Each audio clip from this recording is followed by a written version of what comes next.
Good morning. कैसे हो आप सभी? सुबह की क्लास आप सभी ने देखी जो 6:30 बजे मैंने दिया था। उसमें मैंने बहुत ही ज़्यादा इम्पोर्टेंट इस टाइम रिवीजन क्लास जो स्टार्ट किया है मैंने। रिवीजन क्लास में आप लोग को विश्वास नहीं होगा, जिन्होंने नहीं देखी वो ज़रूर जाके देखें। मैं आपसे रियलिटी बोल रहा हूँ, ऑनेस्टी, कि अगर वो क्लास जो देख लिया ना, वो मुझसे डिमांड करेगा, सर प्लीज़ वो क्लास मुझे रेगुलर दीजिए, रेगुलर दीजिए। सभी लोग चिल्लाओगे, क्यों? क्योंकि मैंने उसमें 10 ही वकैब कराए हैं। पर 10 के साथ आपको विश्वास नहीं होगा, एक वकैब के मैंने 10 सिनोनिम्स बताए हैं जो इम्पोर्टेंट हैं। मैंने पूरा लिख लिख के मैंने उसको बताया है, और ऊपर से ट्रिक के साथ बताया। वो भी ट्रिक भी मैंने लिखा हुआ है, ये भी नहीं कि मैंने बोल के आगे बढ़ गया, लिख के बताया हूँ। मतलब आप लोग एक बार जरूर देखना, आधे घंटे में आपको 100 वकैब मिलेंगे, वो भी ट्रिक के साथ। कभी जिंदगी में भूल जाओ ना तो मुझसे बोलना कि हाँ सर आपने झूठ बोला था। ठीक है, चलिए। और वैसे ही सेम आज मैं ग्रामर भी कराने जा रहा हूँ, जो रिलेटिव प्रोनाउन के मैंने करीबन 2 क्लासेस की 3 क्लासेस दिए हुए हैं, जो जिसमें पूरा एकदम कॉन्सेप्ट बेसिक सब बता रहा हूँ। और आज मेरा लास्ट क्लास है जो रिलेटिव प्रोनाउन का है। उसके बाद मैं एक नया टॉपिक शुरू करूँगा प्रोनाउन का। उसके बाद मिक्स क्वेश्चंस आपको कराऊंगा, इसके प्रैक्टिस। ठीक है, एनडीए और एयरफोर्स के सारे क्वेश्चन प्रैक्टिस करा दूंगा।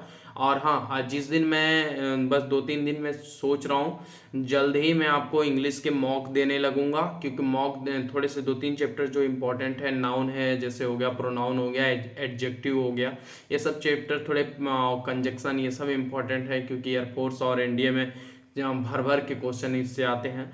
तो मैं ये सोच रहा हूँ कि एक बार ये सारे चैप्टर करा दूँ, उसके बाद में जब मैं मॉक कराऊंगा तो उसमें सबसे ज़्यादा क्वेश्चन इसी सब के रहते हैं, तो इसलिए मैं नहीं करा रहा हूँ। जिस दिन भी मॉक बस रेडी है, बस जिस दिन भी आपको कराऊंगा, बस ये थोड़ा सा करा लूँ, उसके बाद टेंशन फ्री हो जाऊंगा कि हाँ बच्चे थोड़े से सीख लिए हैं। ठीक है, और मॉक जो है रेगुलर आपको रागा का चल ही रहा है। रागा जिनको भी सीखना हो, या टॉपिक वाइज किसी चीज़ में अगर दिक्कत हो रही हो रागा में, जैसे मैथ के किसी टॉपिक में आप लोग फंस रहे हो, तो मैसेज कर दो कि सर ये इस टॉपिक में मैं फंस रहा हूँ, आप वो पढ़ा दो, तो मैं उससे सेपरेट पढ़ा दूंगा। और जो बच्चे मैसेज करते हैं उनके लिए मैं ऑलरेडी देखिए एवरेज के करा दिया हूँ, टाइम डिस्टेंस के करा दिया, प्रॉफिट लॉस के भी करा दिया हूँ। अब जो शुरू होगा, मुझे उम्मीद है परसेंटेज के क्वेश्चन शुरू होंगे, क्योंकि उसके भी क्वेश्चंस में थोड़े बच्चे फंस रहे हैं। तो उस टाइप के भी 2-3 क्लास कराऊंगा परसेंटेज के, क्योंकि परसेंटेज थोड़ा लंबा टॉपिक होता है, उसमें बहुत सारे टाइप होते हैं, उनको कराना ही 3 क्लास में ही पड़ेगा। और रही बात मॉक की, तो मॉक में आपको जो अगर रीजनिंग में जैसे कुछ इंपॉर्टेंट टाइप हैं, जो चैप्टर हैं जो जिसमें लड़के फंसते हैं, जैसे कि ये हो गया डिक्शनरी, और रैंकिंग एंड सिटिंग अरेंजमेंट और ब्लड रिलेशन, ये जो चार चैप्टर हैं, इनके भी मैं आपको चैप्टर बाय चैप्टर करा दूंगा। और रही बात एक आज जो है, आज आपको 12 बजे रैंकिंग के बहुत ही मोस्ट इम्पॉर्टेंट टाइप के क्वेश्चंस कराऊंगा, जिसमें type wise type question arrange हैं, उसको कराऊंगा। आप लोग जरूर देखिएगा। बस आप लोग से यही प्यार चाहिए और यही मोहब्बत चाहिए। और जो भी अभी तक बच्चे मेरे चैनल पे नए हैं, वो आप जाके प्लीज़, मेरी छोटी सी फैमिली है, आप उसको ज़रूर लाल बटन दबा के बड़ी फैमिली करिए। ठीक है, और आप लोग को अगर पसंद आता हो तो प्लीज़ अपने दोस्तों और भाइयों में शेयर किया करिए इस वीडियो को, इस क्लास को।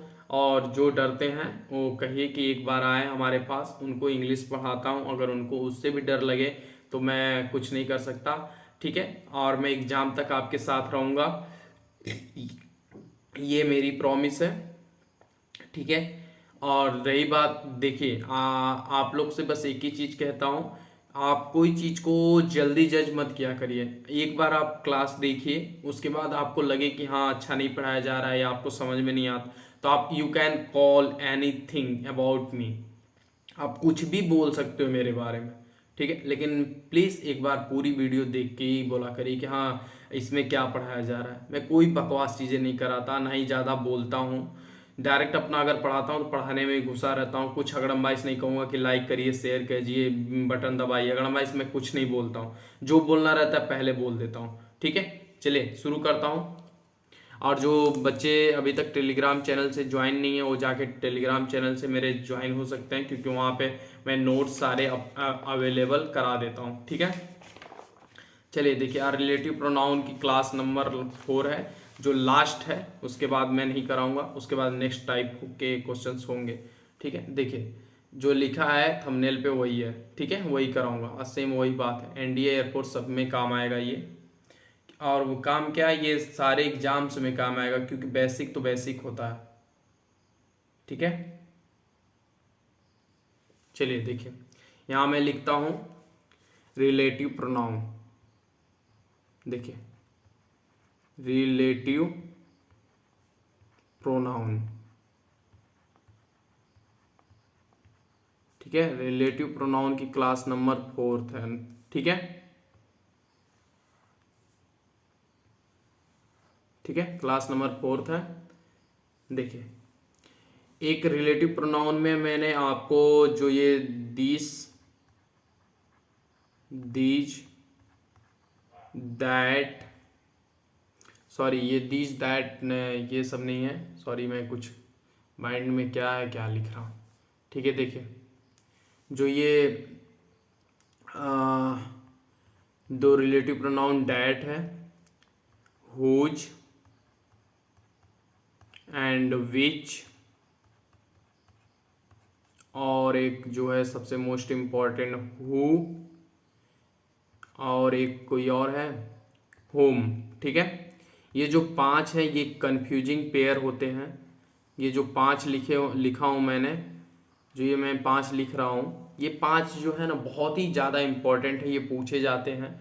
और ये इम्पोर्टेंट पेयर होते हैं ये, क्योंकि क्या करते हैं कि बहुत ज़्यादा क्वेश्चंस में आते रहते हैं, ये पूछे जाते हैं। और इनसे एक बेस्ट एक क्वेश्चंस बनता है, एक ही क्वेश्चन बनता है, हर एक एग्जाम में एक ही बनता है। इसमें में बेस्ट एक क्वेश्चन बनता है, जैसे कि आपको एक यहाँ पे मैं लिख के समझाता हूँ, समझाने की कोशिश करता हूँ। देखिए, जैसे कि एक यहाँ पे पर्सन देगा और एक पर्सन यहाँ देगा।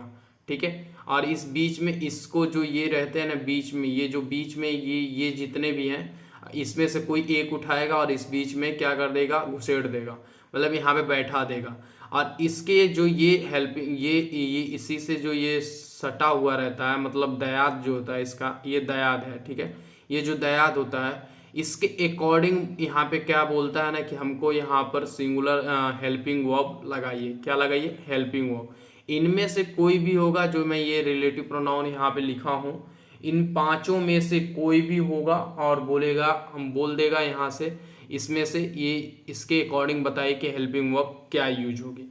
तो बस वही चीज़ आज हम आपको बताने जा रहे हैं, क्योंकि ये बहुत ही ज़्यादा इम्पोर्टेंट है और इसको आप लोग ज़रूर समझिएगा। आप लोग पेशेंस रख के ही समझिएगा, क्योंकि इसको समझाने में मुझको बहुत ही टाइम लगेगा। एक बार समझ गए तो इसके बाद आपको टाइम नहीं लगेगा। इस पर 2-3 क्वेश्चन, 10 या 2-4 क्वेश्चन है, उसके बाद कराऊंगा, खुद समझ जाओगे क्वेश्चन से। ठीक है, देखिए जैसे मैं यहाँ पे लिखता हूँ, देखिए नाउन या प्रोनाउन। ठीक है, noun pronoun plus relative pronoun.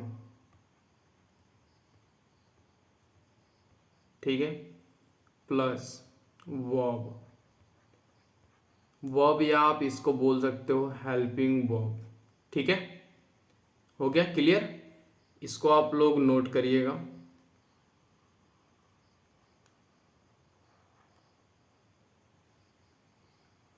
ठीक है, ये बहुत इंपॉर्टेंट है, इसको आप नोट करिए। देखिए, जो ये रिलेटिव प्रोनाउन है, ये जो रिलेटिव प्रोनाउन है ये नाउन प्रोनाउन के अकॉर्डिंग आएगा। नाउन या प्रोनाउन के अकॉर्डिंग रिलेटिव प्रोनाउन आएगा। और रिलेटिव प्रोनाउन जो है, रिलेटिव प्रोनाउन के अनुसार यहाँ पे हेल्पिंग वर्ब आएगी। ठीक है, ये हेल्पिंग वर्ब किस पे डिपेंड होगी, रिलेटिव प्रोनाउन पे डिपेंड होगी। और ये रिलेटिव प्रोनाउन किस पे डिपेंड होगा, ये नाउन प्रोनाउन जो इसके ठीक दयाद में, जो दयाद होगा इसका, वो उस पे डिपेंड करेगा। अगर ये सिंगुलर होगा, अगर ये सिंगुलर होगा, ये जो दयाद होंगे इसके रिलेटिव प्रोनाउन के, वो अगर सिंगुलर होंगे तो यहाँ पे सिंगुलर वर्ब आएगा। ठीक है, क्या आएगा, सिंगुलर वर्ब आएगा। ठीक है, यहाँ पे अगर ये जो हैं ये हैं, मैं नीला से लिखता हूँ, नीले से इंडिकेट करता हूँ, सिंपल सा भाषा में समझेगा, बहुत ही आसान और बहुत ही स्लोली बोलूँगा।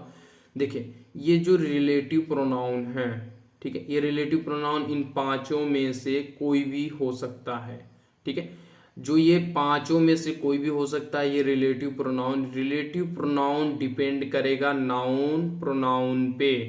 किस पे डिपेंड करेगा? नाउन प्रोनाउन पे। यदि नाउन प्रोनाउन सिंगुलर हैं तो यहाँ पे सिंगुलर के अकॉर्डिंग यहाँ पे इन पांचों में से जो सिंगुलर होगा वो यहाँ पे आएगा। इसको नाउन प्रोनाउन पे डिपेंड कर रहा है। मैं क्या बस वर्ड बोल रहा हूँ, ध्यान से सुनिएगा। नाउन प्रोनाउन पे ही रिलेटिव प्रोनाउन डिपेंड करेगा, और वही डिपेंड करेगा अगर यहाँ नाउन प्रोनाउन सिंगुलर है तो यहाँ रिलेटिव प्रोनाउन लगा हुआ है तो उसके आगे आने वाली जो हेल्पिंग वर्ब होगी, जो उसके आगे हेल्पिंग वर्ब आएगी वह सिंगुलर रहेगा। नाउन प्रोनाउन तो सिंगुलर वर्ब, अगर प्लूरल प्रोनाउन या नाउन प्रोनाउन जो भी यहाँ पे आएगा अगर वो प्लूरल है तो यहाँ पे हेल्पिंग वर्ब प्लूरल लगेगी। होप आप समझ गए, ठीक है। अब देखिए, अब मैं नेक्स्ट क्वेश्चन यहाँ पे इसको क्वेश्चन से आपको लिख के समझाने की कोशिश कर रहा हूँ, ठीक है। क्वेश्चन लिखता हूँ, देखिए क्वेश्चन जो है मैं लिखता हूँ। देखिए जैसे एग्जाम्पल देता हूँ, ये क्वेश्चन है, सेम ऐसे ही पूछेगा क्वेश्चन। देखिए जैसे लिखा हुआ है it is I who am not take a class, ठीक है। देखिए इसमें क्या बता रहा है, इट इज माई, वह मैं हूं जो क्लास नहीं ले रहा। क्या मैं बता रहा हूं, ध्यान से आप देखिए। देखिए इसमें आप क्या देख रहे हो, देखो it is my, it is आई मतलब कि वह मैं हूं, क्या हूं, वह मैं हूं। हु, देखिए who am not take a class, क्या, not take a class.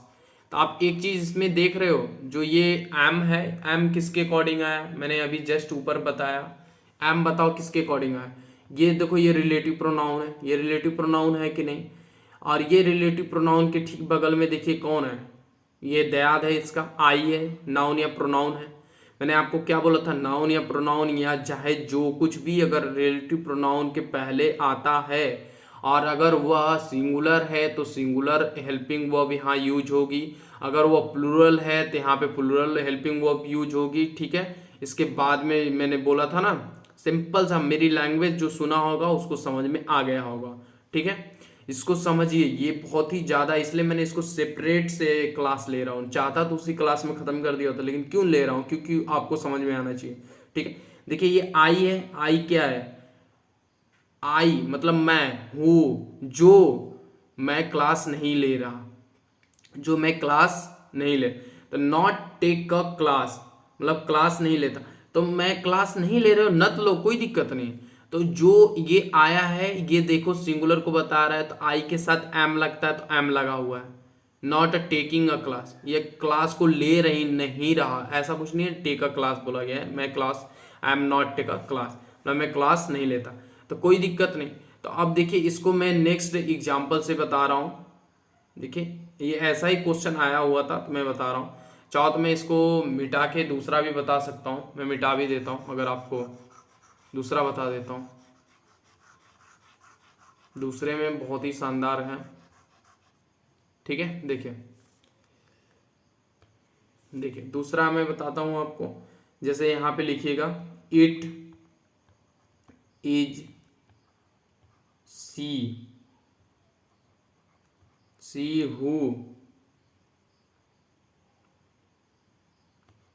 who have to face और स्टडी, ठीक है। अब देखिए एक चीज आप हमको ये बताओ, मैंने जस्ट अभी ऊपर चिल्ला चिल्ला के क्या बताया कि जो ये इट इज है, इट इज ये तो सही है अपने जगह, सी ठीक है, सी है, कोई दिक्कत नहीं। आप यहाँ देखिए रिलेटिव प्रोनाउन क्या यूज हुआ है, हु यूज हुआ है कि नहीं, हु। रिलेटिव प्रोनाउन हु किसके लिए यूज होता है, सब्जेक्ट के लिए यूज होता है, तो सब्जेक्ट का तो कोई दिक्कत नहीं। लेकिन एक चीज आप बताओ, सब्जेक्ट क्या सिंगुलर है या प्लूरल, तो आप बोलोगे सर सिंगुलर है। क्या बोलोगे, सिंगुलर है। और सिंगुलर के अकॉर्डिंग यहाँ पे क्या आनी चाहिए, क्या आनी चाहिए, सिंगुलर वर्ब आनी चाहिए। तो यहाँ पे तो दिया हुआ है प्लूरल, प्लूरल है, तो ये तो रॉन्ग हो गया। रॉन्ग हो गया तो हम इसको सही करते हैं। इसको यहाँ पे काट के मैं क्या यूज करूंगा, हैज, ये सही हो गया। ठीक है, आप तो समझ गए होगे, बहुत ही डिटेल में, बहुत ही डीप नॉलेज के साथ बता रहा हूँ। ठीक है, वो भी एक्सप्लेन के साथ। अब देखिए क्वेश्चन 3 है, इसका थोड़ा सा यहाँ का भी कॉन्सेप्ट बता देता हूँ। देखिए यहाँ का कॉन्सेप्ट लिखेगा, बताता हूँ। एग्जाम्पल लिख लेने दीजिए, it was, it was, it was him who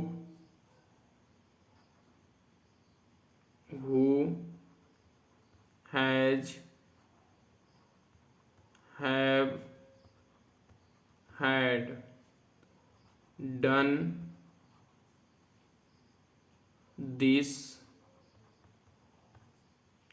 smart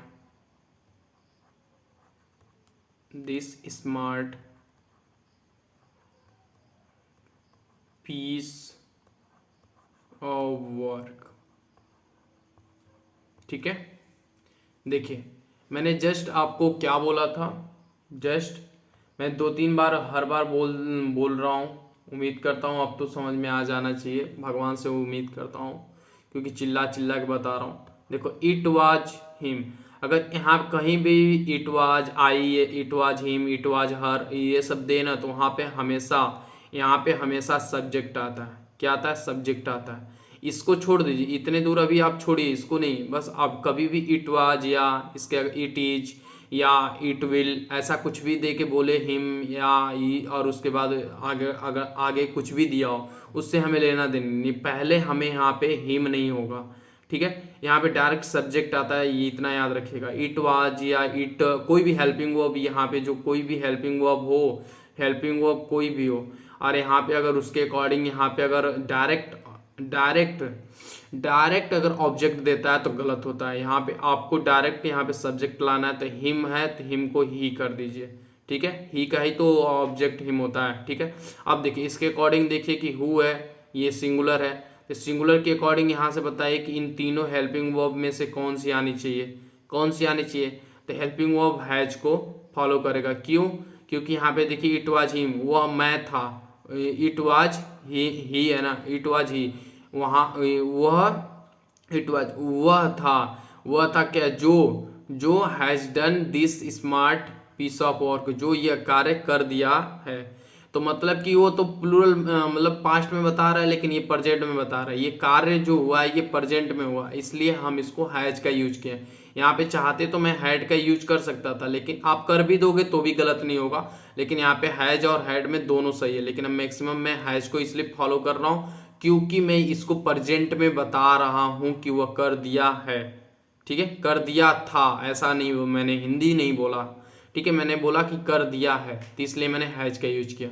ठीक है, अब ये लास्ट है, लास्ट एग्जाम्पल दूंगा, इसके बाद ये खत्म हो जाएगा, क्योंकि लास्ट में मैं सोच रहा हूँ चौथे में जो है कि पूरे मिक्सिंग ही कर देता हूँ। ठीक है, ठीक है, देखिए जिसमें आपको बहुत ही ज़्यादा परम आनंद की सहानुभूति प्राप्त होगी। देखिए क्या है, थोड़ा टफ लूंगा, दोज हु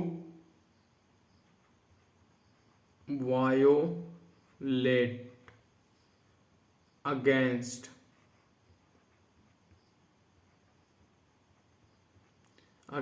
द सीएम।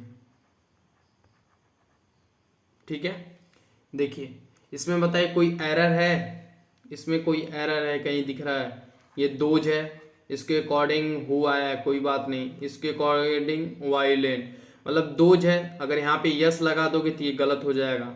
क्यों? क्योंकि दोज ऑलरेडी देखिए प्लूरल है, प्लूरल के अकॉर्डिंग प्लूरल आया है, मतलब कि ये पूरा का पूरा सही है। ठीक है, कोई दिक्कत? चलिए ठीक है, आप ये रिलेटिव प्रोनाउन का जो टाइप थे वो सारे खत्म हो गए। और यहाँ पे आपको हम थैंक यू बोलते हैं, क्योंकि ये मैंने बहुत ही ज़्यादा पेशेंस लेके ये समझाया है। आधे घंटे की क्लासेस सिर्फ मैं इस पे समझाया हूँ कि कैसे हेल्पिंग वर्ब आती है, कैसे नहीं आती है। अगर प्रोनाउन, नाउन प्रोनाउन या रिलेटिव प्रोनाउन के पहले जो भी कुछ आता है, अगर वो सिंगुलर हो या प्लूरल हो, तो उसके अकॉर्डिंग आने वाली हेल्पिंग वर्ब वो डिपेंड करती है कि नाउन प्रोनाउन या रिलेटिव प्रोनाउन के पहले कौन कौन क्या चीज़ आया है, और वह सिंगुलर है या प्लूरल है, तो उसके according helping verb relative pronoun के पहले जो आएगा वह डिपेंड करेगा। ठीक है, उम्मीद करता हूँ अब तो समझ में आ गया होगा, बहुत ही पेशेंस लेके मैंने समझाया है। ठीक है, थैंक यू। और जो अभी तक चैनल को सब्सक्राइब नहीं किया उस चैनल को सब्सक्राइब कर लेना, और अब वीडियो पसंद आए तो लाइक कमेंट अपना फीडबैक जरूर देना कि हाँ मैंने कैसा पढ़ाया। ठीक है, थैंक यू।